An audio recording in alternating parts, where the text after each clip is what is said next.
Hi guys, it's Katie here from the Queen of Teen Fiction.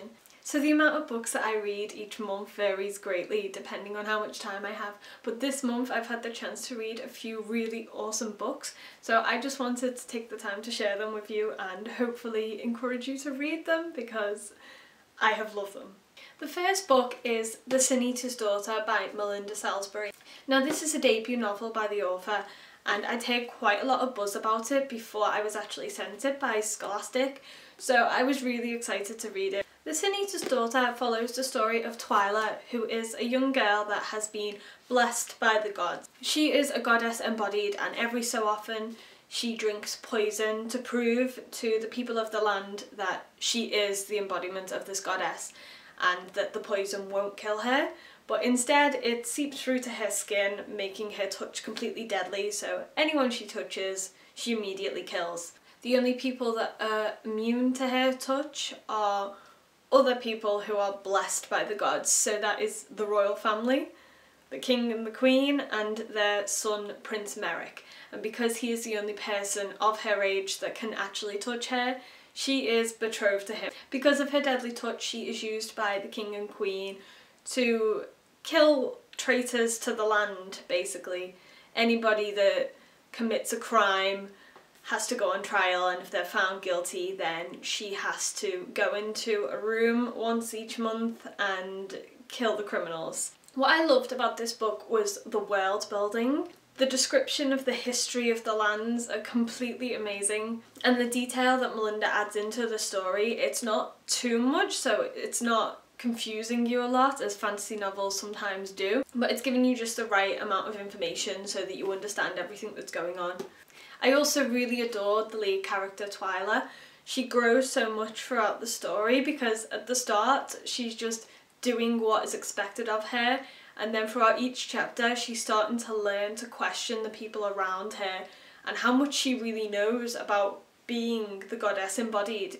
So I really loved everything about the world in this story, and if you are a lover of fantasy then I would highly recommend reading this book. It is quite unique and different to anything that I've read recently. I know it is going to be a series. I don't know how many books there are going to be in that series, but there is so much potential for the world inside this story, and I am super excited for the next book. So the second book that I really enjoyed this month is Therithmatist by Brandon Sanderson.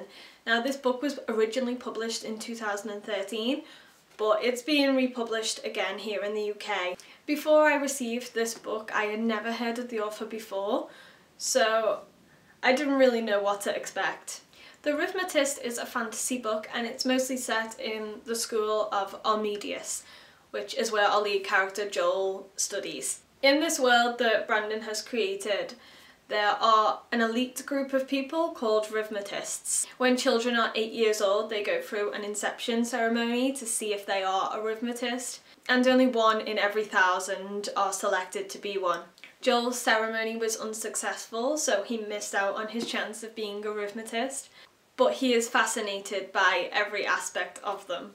The school is for both normal students and arithmetic students as well, but even though they're in the same school they don't really mix because the Therithmatists are put through stern training to go and fight a war once they leave. That is their purpose, that is what they are trained to do. The most interesting thing about this book is what the Therithmatists actually do. They have the ability to bring chalk to life, basically. Each line of chalk that they draw on the floor has a meaning to it. It can be for defence, it can be to stop people passing by, and then there are also chalklings that they can draw, which is basically chalk creatures that can fight for them and defend the land. And the Therithmatist students are trained to be sent to fight on the front line at Nebraska, which is where the Therithmatists are constantly trying to contain wild chalklings.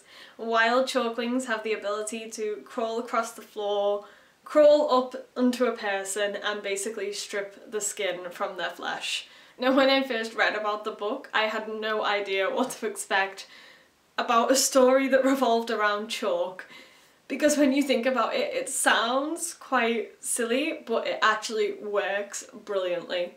I would definitely say that this is the best book I've read this year so far. and I don't know if any other book will come close to it this year. Again, the world building in this book is also really, really great. There's a lot of history and detail without it being too intricate. And the protagonist, Joel, is a fabulous character. I felt so sorry for him because he so badly wanted to be a Therithmatist, and it's kind of a story about being on the outside looking in. One of the other things that I really loved about this book is that the focus was not on a romance. There is literally no romance in the story whatsoever, which is so unusual for a YA book nowadays.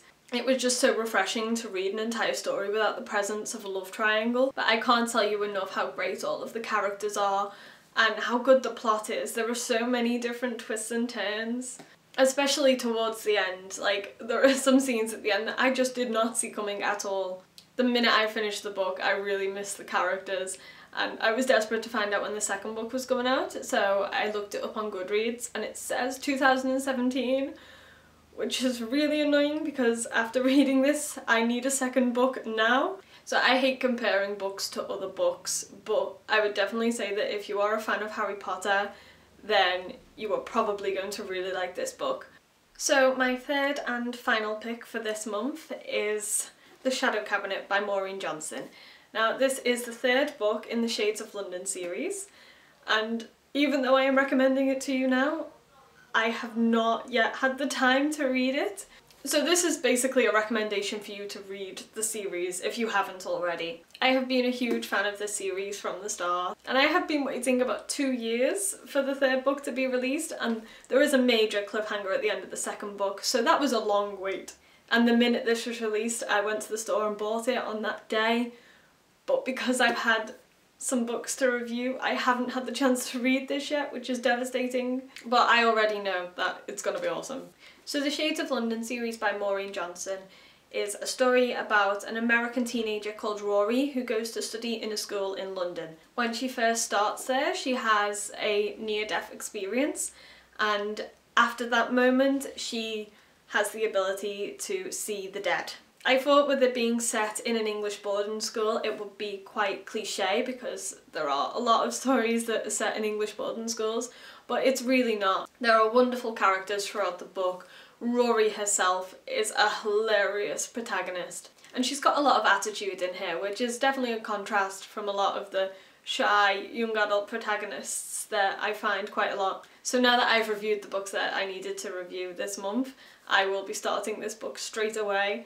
So yeah, these are my picks for this month. I have reviewed The Sin Eater's Daughter and The Therithmatist on my blog, so I'll post a link to those reviews in the description if you want to check them out. Thanks for taking the time to watch. I'll see you next time. Bye!